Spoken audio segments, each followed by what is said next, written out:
Happy Monday, everybody. Steven Andress here for thelines.com, playpicks.com, joined by our golf writer, John Haslbauer at PGA Tout on Twitter. In this video, we are going to look at the opening odds for the Zurich Classic tournament preview, look at how exactly we need to approach this two-man event on the PGA Tour for this week. It is a unique event. It is one that we can't necessarily use our normal methods of handicapping, as it's not individual stroke play. But before we get to John here, I want to let you know where you can find his tournament preview on the site. Here on the homepage, you'll find it. And if you're watching this video later in the week and it's no longer in our top four, you can go to the odds drop-down menu under golf, under John Haslbauer, and click on the Zurich Classic preview. So, John, first things first here. For those that are not familiar with this event, let us know the format. Obviously, I mentioned it's two-man pairings for this, but that's not the only caveat here when it comes to the rules of the Zurich Classic. Yeah, for sure. I think that's what this week is all about. A little variety from what we typically see week to week. I'm somebody that's an outlier and digs deep into everything, and I can get excited about any tournament, but I also am somebody who will welcome a little change of pace and get a new format in here. It's not traditional stroke play. It's team stroke play. So every other day will be kind of back and forth between two different formats. We have 4-ball, which is a best ball format. That's where all the birdies are made. That's going to be Thursday and Saturday. You have teams of 2. Everybody plays the hole, and whoever has the better score on that hole, you use that score. So it's not like a pure scramble where you're hitting from the best shot, but you play out the hole. If you make a bogey and your partner makes par, you made par on that hole and you move on. And then on Friday and Sunday, it's going to be foursomes, which is going to be alternating shot. So with alternating shot in this format, it's going to be basically alternating tee shot. So one player will hit tee shots on all the out holes. One player will hit tee shots on all the even holes. So there's other alternate shot formats where you might say, if it's a par 3 and one guy hits the tee shot and the next guy putts it out, then the guy takes the tee shot on the next hole again. That's not this alternating shot. It's just alternating tee shots. You play out from there every other shot until you're in the hole, and then the other guy tees off on the next hole. So alternating shot, definitely a lot more difficult than your like traditional stroke play. There's a lot more pressure for you to pick up your partner. We don't see guys go super low on Friday and Sunday. So it's an interesting mix, because if you look at last year with Cam Smith and Mark Leishman, they shot 20 under. They shot 9 under both days on the 4-ball. So the best ball on Thursday and Saturday, they were 18 under combined, and they were only 2 under on the alternating shot format. So you don't have to go crazy low on the alternating shot, but you do have to take advantage of the foursomes. So I think this is a week where you really want to find your birdie makers and guys who are aggressively going at pins, the volatile guys who might make a bunch of birdies and a bunch of bogeys on a individual stroke play format, but the bogeys won't kill you if you have a steady partner. So that's kind of the general approach I'm taking this week. It's a fairly random event, so it's not like you can have a very clear conviction on who's going to win it, but we have seen some of the more well-rounded, experienced teams contend year over year here. For sure. And if you look at the pairings for this week at the top of the odds board in terms of the favorites, shouldn't be any surprise when you see some of the big name golfers that have decided to team up this week. Colin Morikawa, the 2-time major winner, with Viktor Hovland, one of the best players in the world. They are on top of the board anywhere between plus 650 and plus 800 across legal sports books. Patrick Cantlay, Xander Schauffele, a consensus 8-1 for them. The champs that are coming back, Mark Leishman, Cam Smith, Team Australia, at anywhere between 8 and 9-1.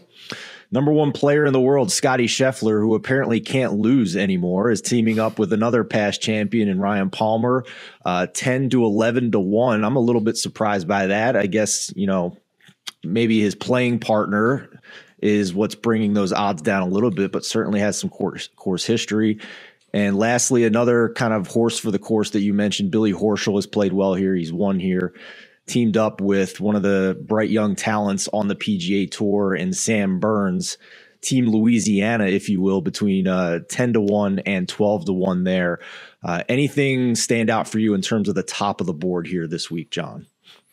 Yeah, I think where we've cut it off here is really the tier. These top 5 teams, I'm going to want to have exposure to one of them. It's just, this event really comes down to who has the most well-rounded team, especially in the alternating shot where you can pick up your partner.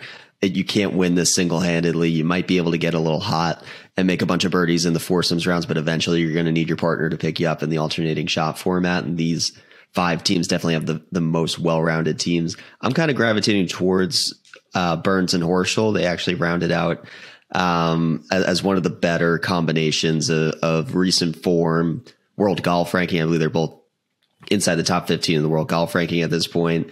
And birdie makers, these are 2 guys that can string together really long putts. And if you're going to hit putts from 20 feet on this course in this format, you're going to make a lot of separation. Again, pick up your partner, whether in either format, if you're going to hit those long birdies and convert them.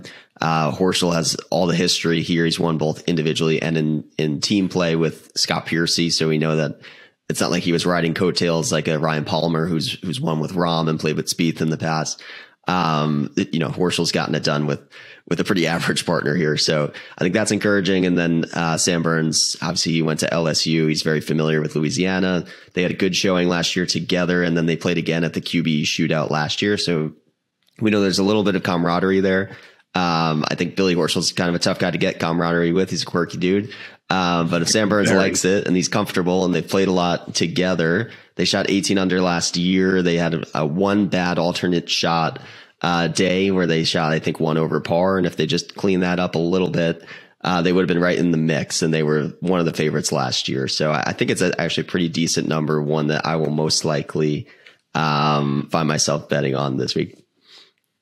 I think Billy Horschel's approach to getting ready to putt a ball is like a car accident, right? Like it's an awful thing to look at, but you can't look away sometimes. Like, just go watch Billy Horschel approach getting ready to hit a putt, and you're just going to be like dumbfounded what's going on there. It's not comfortable to watch by any means. No, it's certainly not. I've never seen somebody take a smaller step in their life. I don't think anybody takes, like, the man takes millimeter steps towards the ball as he's getting ready to putt it. It's a wild scene.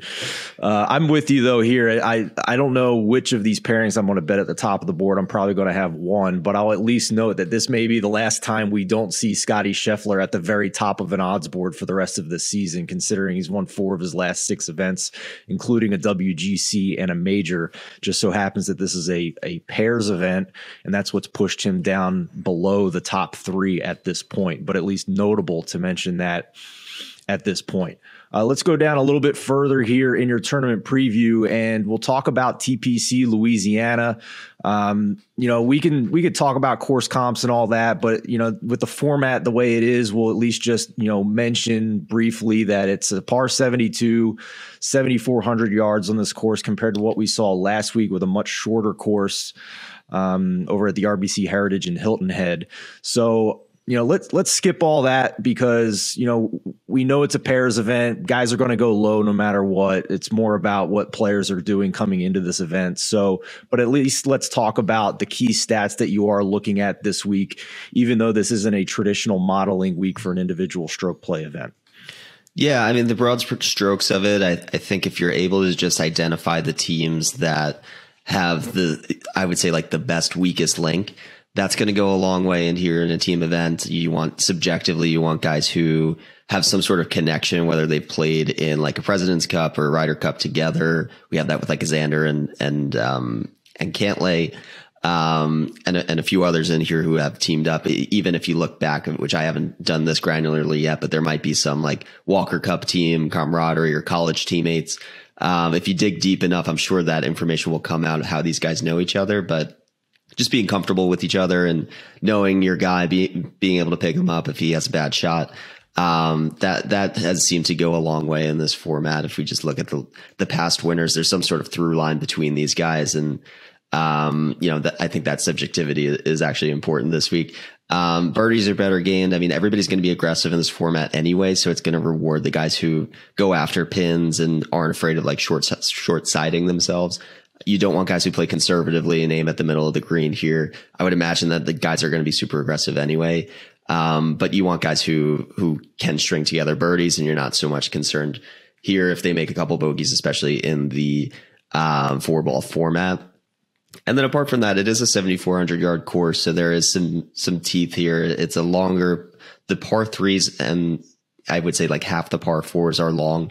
All of the par threes are over 200 yards. There's half the par fours are over 470. So distance is going to help. It's not really a course that's going to kill you if you're a little erratic off the tee. We saw that with Leishman and Cam Smith. I mean, neither of those guys are exemplary off the tee, and they did a fine job navigating around here. So I think in a toss up, you probably want to go with the guys who have a little more distance. It's going to set up a little more scoring opportunities for them. And it's a Bermuda course, so I want to look at guys who putt well on Bermuda. I think that's another reason why I like the Burns and Horschel combo. They seem to always putt well on this sort of region, the Florida, Georgia, Louisiana, sort of southeast area. That's the type of greens that these guys have had success on. So that's really it. I'm not really running a model this week. I don't even know if Fantasy National will allow you to. It's just a wonky week to feed everything into there, but a lot of just like manually looking at charts and eye testing which one of these guys are going to play well in a team together. Yeah, and you note that strokes gained ball striking, strokes gained on approach, strokes gained par 5 are the 3 stats that see the biggest boost in importance in terms of top 10 correlated stats with strokes gained total at TPC Louisiana. So that goes back to just what you said about pin seeking, right? Like trying to get as close as you can to these holes and having birdie opportunities and guys that putt well. They don't call him Bermuda Burns for nothing, right? Like we don't call him that for nothing on golf Twitter. He loves these courses, and obviously back in his home state for Sam Burns. Last thing we'll mention here before we wrap up is the team spotlight you have this week in your tournament preview. It's a guy that I gravitated towards as well over the past month, and Adam Hadwin. Adam Svensson, I was surprised or pleasantly pleased, I should say, to see that he has teamed up with Adam Svensson for this event, and a guy that I thought his outright odds were way off last week at 400-1. He didn't win, but he played very well at the RBC Heritage. And, what I went into editing here and termed the Canadian Adams family with Team Adam Svensson and Adam Hadwin. We both bet them this morning on Monday morning at DraftKings at 65-1, but tell the viewers why you gravitated to this as a potential long shot play here this week. Yeah, I think Adam Svensson, it just like embodies everything that I want in a player in this format, where he's going to make a ton of birdies, and he hasn't really found the success that he should with the amount of birdies that he's making, because he's really aggressive, and for every birdie he makes a couple more bogeys and kind of negates it. We saw that last week. He got off to a really hot start. I think he was top 5 after round 1, and they sort of fizzled out. But this is a guy we know he can get birdies. Really decorated junior career already, has the potential. I think that's why it might turn some heads to see that Adam Hadwin picked Svensson. You knew he was going to pick one of the Canadian guys. They're very tight, the Canadian golf crew up there. So you knew he probably had an option to reach out to Mackenzie Hughes and Corey Connors. So I think it's notable that he's playing with Adam Svensson. I don't know exactly how this pairing came to be, but all these guys know that this guy has a ton of potential. He's got Bryson's old caddy on the bag. He understands there's a lot of potential there. And it's just a course that really should suit his game, ball striking. He's been gaining, I think 4 or 5 consecutive events now where he's gained a ton on approach in Svensson, and Hadwin's continues to be on a tear. He's got 3 top 10s in his last 4 starts. They both finished T26 last week, so they're perfectly in sync with one another. They're shooting the same scores even. They're probably finishing each other's sentences. So, I like it. That 65 is crazy. I thought you couldn't get a decent upside pairing at better than 50-1 this week anywhere on the board. So DraftKings, that's a very generous number, one I've hopped on. Hopefully that stays there and everybody else can hop on it too.